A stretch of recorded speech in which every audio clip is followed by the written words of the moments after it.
Have you ever wondered, is it possible for us as humans to actually change our mind, shift our perspective, or break through a bias? I'm Justine Gonzalez, and welcome to this episode of Love Learning You, where we get curious about the inner workings of who we are as humans, and we embrace it all, and we accept and part. So let's get into it. One of my recent guests, and I will link his interview below, but one of my recent guests, he is a national expert in the United States on implicit bias.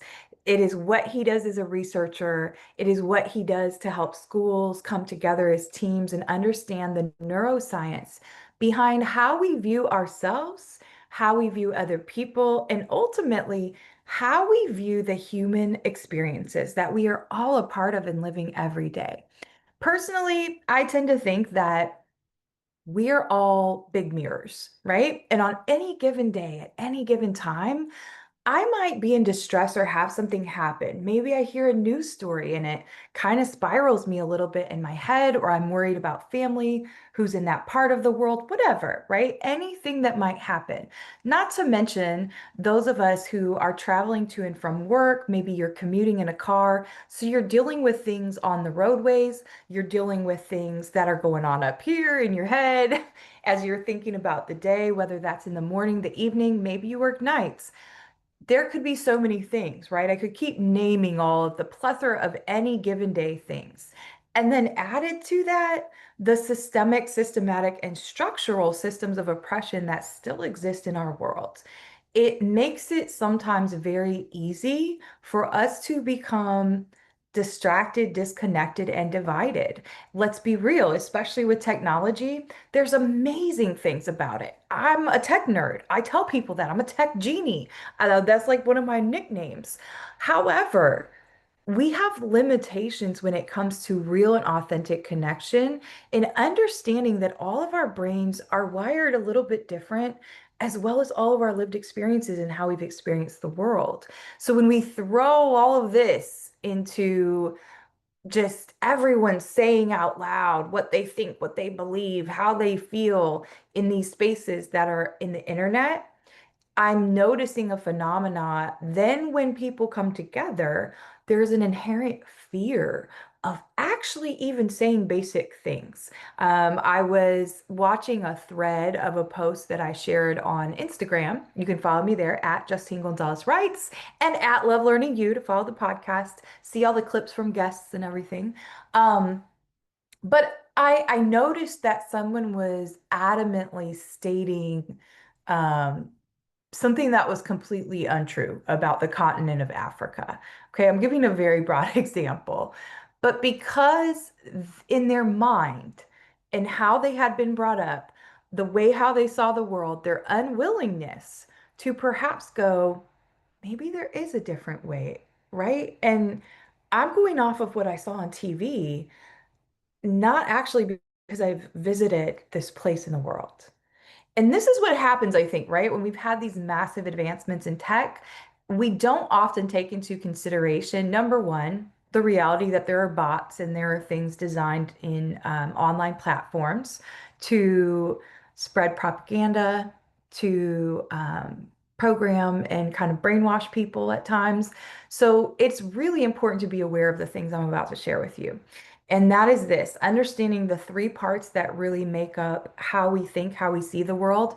Two of the parts, which we often are just not conscious of, and we're going about our day, and it's in us, and it's been in us since we were young, and since we experienced maybe even some of our first moments of suffering as kids. Um, One of the things that I found in multiple researchers over the years doing my own PhD work and my own research studies is some of Dr. Michelle Lewis's work, and she talks a lot about the biosocial brain.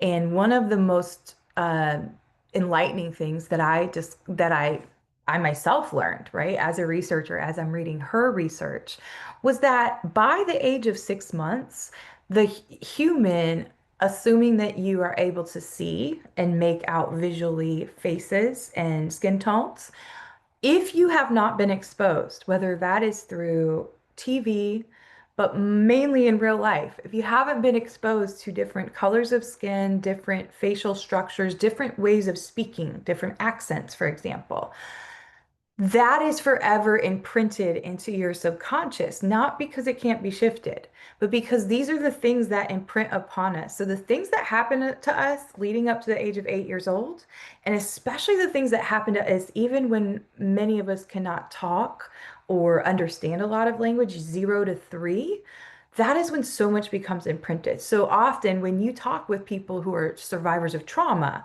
for example, they have big gaps in memory. But then some 10, 20, 30 years later, especially if they decide, hey, I want to start going to therapy for this, they're going to have different things that come up. This is something, a phenomena that I've actually experienced myself in different ways through the years with different things in my life. But that's the thing. When we pull that thread and we go, that's a little ouchy, that's uncomfortable, I don't want to unravel that. I'd rather just stay comfortable over here. What happens is those things fester, and what shows up is our unwillingness in those unhealed places that we don't want to touch or feel ouchy to us, or they make us uncomfortable. Things that perhaps we hold guilt and shame about, and often we shouldn't be holding guilt and shame about. Um, but I say this to say you have a conscious, a subconscious, and a superconscious. Think of it in tiers. The conscious is we're awake to it. We know what's going on. I am conscious of the fact that I am sitting in my guest room at my house. Conscious to it. I'm conscious that this is a microphone I'm utilizing and it's pink. Subconscious would be when I walk into a space, the first thing that I am going to do naturally, partly because I grew up at a restaurant, partly because I was up under my dad and my grandpa a lot, and they are, just very aware and have had a lot of life experiences. And I watched how they moved. My grandfather and grandma owned a restaurant, and my grandpa knew everyone. My dad is kind of the same way, still to this day, in the city that I grew up in. Doesn't know a stranger. I tend to also have that disposition. And because of that, when I go into rooms, I've already often scanned it 4 or 5 times to understand who's in the room, where are the seats available, and where can I sit so that I can see the most. Now, over the years, this became ramped up. Even at the start of my 20s, I started teaching when I was 21. Why did that ramp up? I was responsible for monitoring young students in my classroom. So those skills served me well. But it was also something that I started to realize in my 20s, entering the professional world as a K-12 teacher and then principal, also literacy coach and some other roles in there too. So because of that, I started to realize, because I would have colleagues ask me questions, but I started to realize, oh, that isn't second nature for other people. Like to me, it feels like common sense that if I'm on lunchroom duty, I should stand someplace that I can move freely and availably, in an available way and be accessible, but I can also have my eyes on as much as possible that is happening in the space. And so for me, in my subconscious, right, that wasn't the same for a lot of my colleagues. And then for some of them, they might have looked at some of the things I did and they go, why wouldn't she know that? Why wouldn't she be looking at that? Why wouldn't she notice this? Right? So these are how disagreements happen. They actually go back to deeply understanding ourselves. And in the neuroscience world, those 3 layers, I'm not going to go in depth, and I will link. I have a talk on this very topic. And also, my hypnotherapist has taught me a lot about this over the years. Our superconscious is really considered more the spiritual realm. There is newer research in the past couple of decades where we are seeing how science and spirituality can live together. And for me, this lights me up because this is always how my brain is thought. I was that kid. I grew up in a hyper religious environment at times. And I was that kid who would often get in trouble for being myself and asking questions. And that is not inherently a bad thing, right? And that's not to say that there was anything bad that transpired because of me asking questions. No, it's the little indicators we're given in any settings when we're growing up, like, hey, don't do that around this person. So for me, The two have never really felt separate. I've Curiosity has really driven a lot of my faith and connecting with the creator since I was a kid. So getting curious about playing outside and looking at the grass for hours, that was how I connected with God. And I wouldn't have called it that when I'm 4 years old, but I have distinct memories of places and specifically at my different grandparents' homes of just being at peace and pure joy and like just knowing and experiencing God, what I know is the love of God. So for that and to then enter into a world of religion, right? For my superconscious, which is really like the heavens, the divine, how we connect with God. And I think of it, the subconscious then is what lies underneath from your childhood. That's what informs our biases. And then the conscious, like what I just modeled, this is here, we're here. That I'm conscious of that. I'm awake to it. Most of our subconscious from childhood, if we haven't done a lot of deep work of unpacking memories, and it's not just childhood trauma. No, it's unpacking how you got to your way of thinking. Why do you still believe what you believe? Have you ever examined your beliefs? Do you still live in the same town or have you traveled? Like basic questions to know, hey, these are my comfort levels right now. Not because you need to judge it, not because you have to change, but because it's helpful to be aware. And I'm saying all this to say it goes back to that communication and how I'm seeing people make these assumptions. I have had people, and this isn't for a number of reasons, right? Sometimes it's accompanied with comments about me being Latino and having Gonzalez as my last name. So there are people online who they make assumptions that I might not read or write well in English. I'm a native English speaker. I actually did not grow up speaking Spanish. I was around it a lot with my grandparent, with my grandpa in particular, and at their restaurant.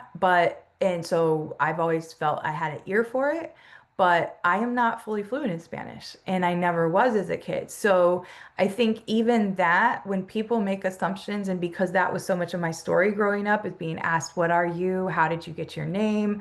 And that is just because right away when people ask questions like that, I've learned not to be reactive because they didn't know. Like to this day, a lot of Americans, they don't understand what Puerto Rican means. They don't understand what Borican is or Taíno. And that's part of deeply who I am. It's something that I felt connected with for years. I started teaching Taíno history, true American history, um, from the first year I was in the classroom. I got made fun of and I got questioned by colleagues of all races and backgrounds.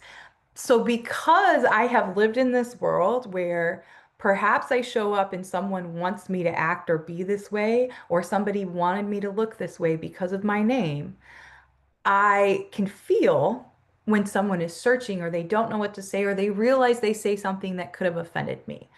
And there are multiple ways I could respond, even as a kid. And I learned how to make light of it, make jokes of it, and correct people. Sometimes not gently. That's the truth because as you walk through the world and others make assumptions about you, and because I see this more rampantly happening online in spaces, that's something that's intentional. For me, if you wouldn't say this to a person that you met at a coffee shop, face to face, why would we say that online to this person you've never met, never gotten to know? So I see a lot of folks who are displacing their rage, and I've done it before too. But they're displacing their rage in ways that are even bypassing the humanity of others. And so often, like a lot of the different things that I'll link below, specifically to Horatio's interview, the researcher I mentioned earlier, who's an expert on implicit bias. When we cut off that opportunity and we just let things happen and we don't even explore our subconscious and further our superconscious, how we connect with God, how we view God, um, we miss a great opportunity in our lives. And that is to understand the world through another. And when I mentioned big mirrors earlier, I often think of a funhouse. I don't necessarily think of mirror work, if you've heard that term before, shadow work sometimes it's called, as fun or rewarding at times. I try not to label it at all because a lot of being shown a mirror is realizing and accepting and acknowledging that just as much as I can't stand this person and I don't want to honor anything they're saying because they've been mean to me or they've been rude to me or they've been hateful to me and they don't know me. I have to accept that there are also pieces of my own humanity that I can see in them. And yes, I can be that way. And no, God doesn't love you more than that person. That's a really, really tough truth in the United States in particular, I think, for all of us to accept. When we are programmed to believe over and over repeatedly, when it's not true, that you're the greatest nation in the world from the time you're brought up. I'm 40 years old. I'm 40 years old. I grew up at the peak of when there was much more immigration happening through the years. My family were first Latinos in one of the northern Indiana, Elkhart is the name of it. It's a county in Indiana. Indiana is affectionately known as the county seat and national seat of the Ku Klux Klan. So when that migration is happening, and you look at historical timelines of who the United States targeted for World War II draft, World War I draft, how they went about doing it, who they've colonized. These are just some examples that those are things that I know about because it's part of my heritage. And quite frankly, as a kid, I realized unless I wanted people to make assumptions about me and tell me what they thought I should be or who I should be, I'm going to have to keep telling my own story and I'm going to have to keep telling other people because otherwise the tendency for humans is to go, oh, okay, so you're this. Oh, okay, so you're like me. Oh, okay, so you're this, so you're not like me. That's exactly what the brain wants to do because neuroscience wise, we are programmed to survive. It goes back to our ancient ancestors and how they actually evolved and that we're here today and strands of their DNA. So when we don't pause to get out of our little zone of what algorithm you're in, or what social media app you're in, or what little town you rarely leave and you visit one news source every day,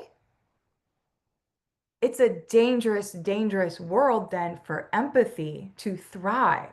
And then when people are expressly shown empathy, whether face to face or online, it is jarring to them. I have been told online and back to like full circle to where I started.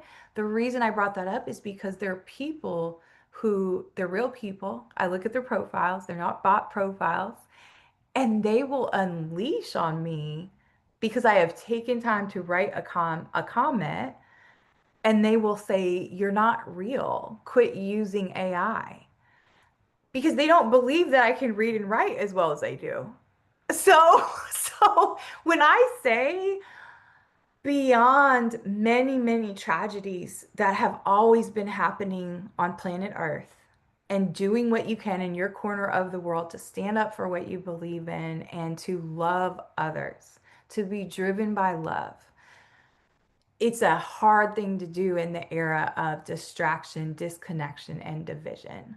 So if you remember nothing else, remember to look around and go, what am I not noticing underneath that's driving this?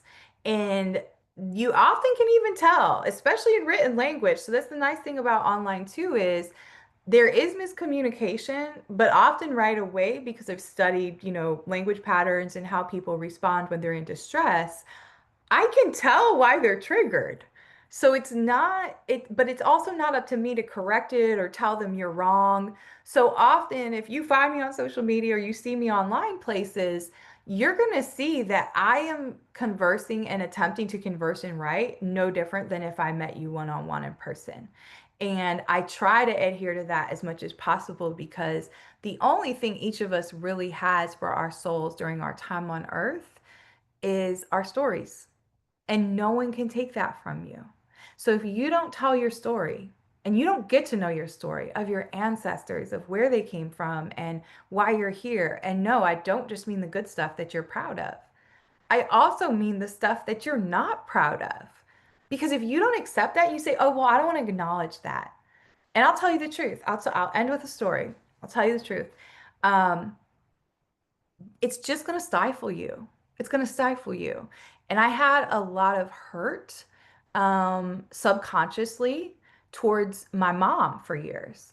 There were things, division that happened in our family when I was growing up. Her background was Amish Mennonite. My father's Puerto Rican.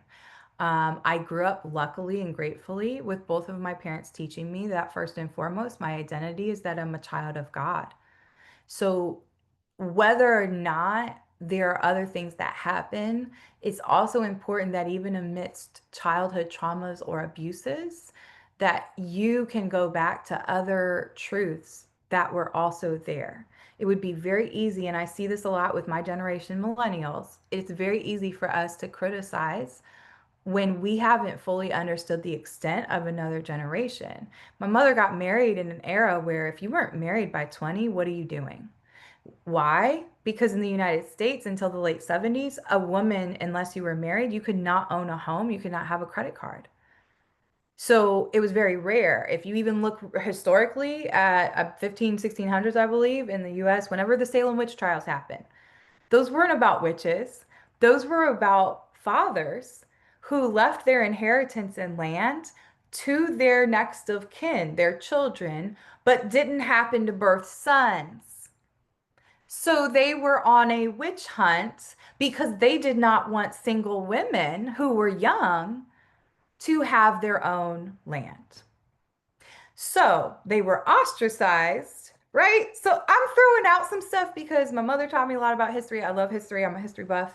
And I am a researcher. So all of this to me coincides. But the full circle story is there were many years where I knew a lot about both sides of my family. I knew more so about Amish Mennonite growing up because they are vigilant about documenting. And we have entire books with our family trees that are kept. I can trace those records back as well to Switzerland and everything, right, of when the Amish would have come. Well, so an interesting story I found in the archives from relatives, thank you, um, is during that time period when many Amish were brought over to Pennsylvania. Okay, so this would have been from Das Rhineland, so modern day Germany, Switzerland area. That's the birthplace. And it's consequently enough, there's a lot of ties between Pennsylvania Dutch and also Yiddish, especially if you get into Russia and Germany area. There's a lot of ties between Ashkenazi Jewish people and Amish people. I'm going to lay that right there. I have DNA related to both and know a lot of the history, but just putting that out there is something that you may want to explore if you're watching this and you hear that. And you might find it to be fascinating. But my urge is to always go deeper into your roots. And for me, I was doing this because I wanted to connect more deeply and understand some of the things I had heard growing up that, quite frankly, were discriminatory towards my father and his family. Okay. So because of that, there were things that I love and cherish about being in community with the Amish and knowing the Amish culture. And I learned much from that side of my family, from which I'm still grateful.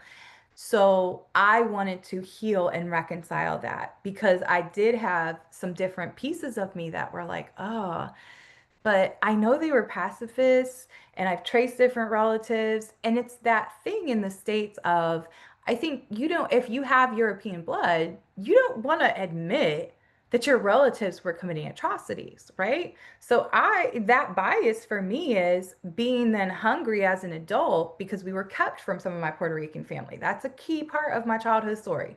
We were kept from some of my Puerto Rican family for different reasons. So that's a reality. And that is because as humans, we fear what we don't know and what we might think is bad based on our own limited experience or lived experiences, rather. And we all have limitations to our lived experiences.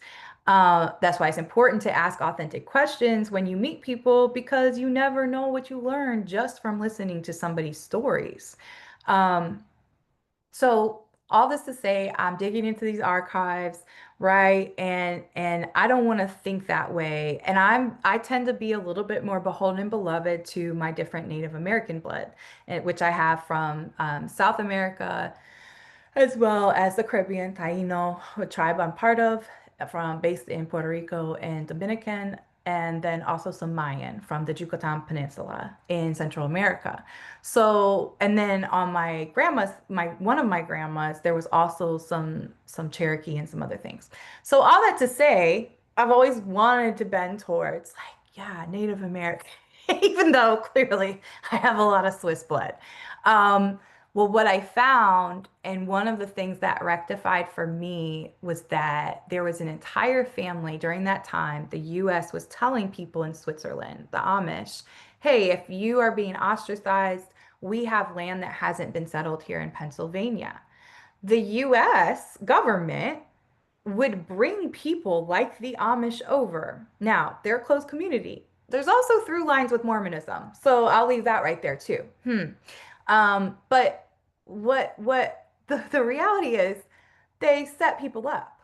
So they came, the US government put them on settlements, quote unquote, or asked them to settle land in Pennsylvania, knowing full well that those territories were claimed by Native American tribes. So in our family archives, there was an entire family of relatives. And I mean, like I do love comedy and I've been that way since I was a kid. And that is how our parents taught me and my siblings. Like we would laugh and find things to laugh at, even in the pain. So even at relatives' funerals, we were going to find funny stories to tell and we were going to find things to reflect on and laugh about. And I think that that's common because laughter brings joy and that brings us back to togetherness and reflecting on those memories. So all that to say, I'm not laughing at the death itself, but there was details that they were burned. The whole home was burned by Native American Indians, American Indians, and because they were on their land and they had built a home, right? This Amish family. And it was in the middle of the night. And one in particular, they were trying to rescue the lady, and she couldn't fit out the window because her butt was too big. I have to laugh because, it was funny. It's a funny visual, but it's not funny from the respect of actual heritage. It's heartbreaking when we visit these sites around the world where maybe ancestors were enslaved or our ancestors were the oppressors or the kings or. And there's this old proverb that says, every slave was once a king and every king will be a slave. So I'm not saying that because there should ever be justification in humanity for us to be killing each other and going to war. That's not what I personally believe. I personally tend to be more of a pacifist in those manners, which is very common. That is the belief of the Amish is pacifism. So I say all that to say, when I went into it, right, I could find from every of the 15 regions where I have DNA around the world, I could find reasons to say, well, this is why this ethnic group is good and this ethnic group is bad. And that couldn't, it just isn't the case because we are all human. And part of all of this division, distraction, and disconnection is so that we do forget the essence of our soul and who God made us to be and be caught up on, well, what color of beige are you? Are you more vanilla? Are you more cream? Are you more chocolate? Are you more caramel? Hmm. How about does your soul glow? How about can I see God in your eyes when you smile? How about do you shed a tear when you see someone in suffering, knowing that you want to do something more than anything and you can't? Where have we gotten as humans that we can't see that in someone else? Even if we see they're spewing hate because they're hurt, or they don't know, or they've been brainwashed, and they haven't had the education that you've had. So can we look for that humanity? So full circle, why I look at it as a fun house of mirrors is because in every single bloodline that I've even examined within myself, I could tell you the 15 regions. I don't need to. I'm just Justine. But there can be stories of triumph, stories of oppression, and stories of the oppressor.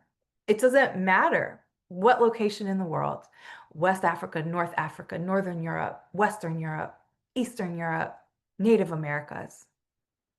I'm telling you as a living example and a reason why I so deeply wanted to go into my roots. Not and not even, and I'll be truthful with you. My bucket list of travel has been my 15 regions. I've been to about 6 or 7 so far. There are a couple places I didn't feel a deep connection to. There are other places where I knew there was a connection and I didn't like the connection I felt energetically. Like, so all of that to me is what healing and reconciliation work are about. It is why I do what I do and why it's so personal to me. I specifically do a lot of work in the lens of being a racial equity researcher, and that's been part of my story. I've served in predominantly Black neighborhoods and Black schools since I was 21, so now going on 20 years. And I think that because I've lived in this space where I knew even early in my career I would start asking questions or just doing things, right? So I had this friend in college. Her name was Loretta. Hey, Loretta. She was awesome. And I'll never forget, she was in a psychology class, and one of the assignments was for her to do like her own little social experiment. And so I walked into the workout space one day at the fitness center, and Loretta was eating potato chips. They were on an elliptical machine, and she was doing her stuff, right? And she had potato chips on it and was eating them, right? So her psychological experiment was how many people would ask her questions, like who would come and approach. So I moved to a larger city than what I grew up in, that Indianapolis. Indianapolis Public Schools is where I started my teaching career, then would serve in Chicago Public Schools, the third public school system in the United States.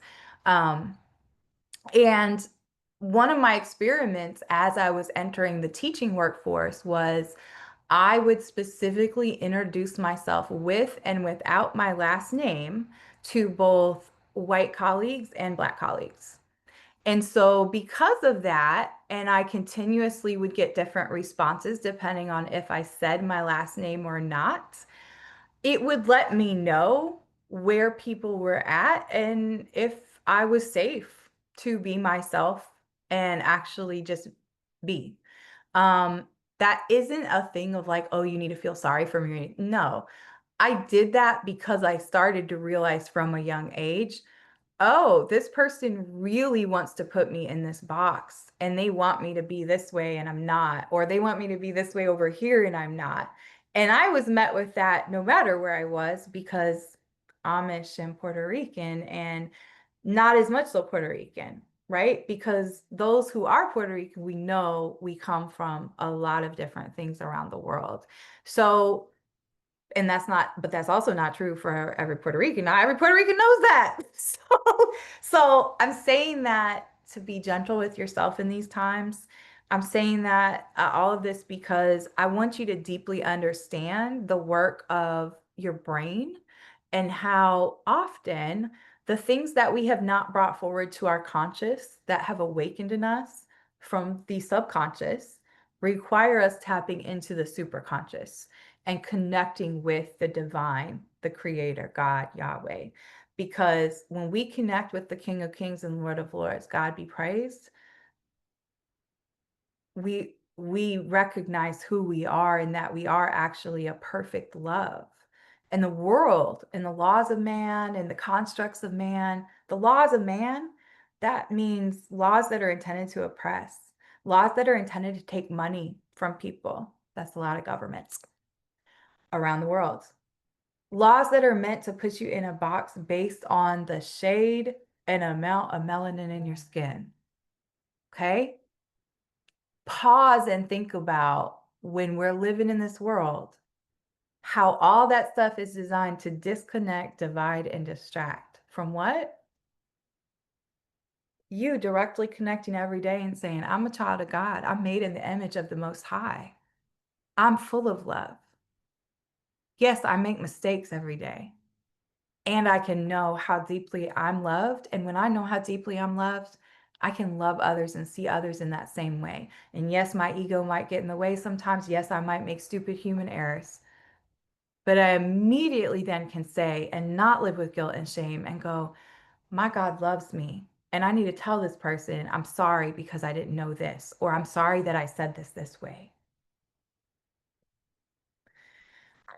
Whew, excuse me. Had to burp there. I'm gonna get off the microphone, my pink microphone here. But I wanted to come on and hopefully provide some encouragement and just some really raw, vulnerable sharing. I have stories for days, so I hope you all stay tuned because I have many more I'm going to share. I have some books coming out in the coming years, but I wanted to share from the heart a little bit because I'm so, while I also share sentiments of rage and disappointment and discouragement at times when I look at the state of affairs around the world. I also know that there's no match for the love of God and the love that God has given to us, the perfect love that God has given to us in our lives. All we need to do is believe and to receive and to consistently be devoted and ask, will you show me, God? Show me, God. Thank you, God. So remember this today. You are a child of God and you are loved exceedingly abundantly more than you could ever even ask for or imagine in your life if you just believe. Just one seed. Look that up. If you've never read in the Bible, the faith of a mustard seed, go Google what's the verse about the faith of a mustard seed. Just one seed is all that it takes. So I'm wishing you continued success on your growth journey wherever you find yourself. And I can't wait to continue learning you. Pop up in the comments, tell me what resonates, tell me what doesn't. It's okay. Um, but I'm sending you all love today. Let's continue to get compassionately curious together. I'm Justine Gonzalez. Make sure you hit subscribe. And this has been Love Learning You. Take care.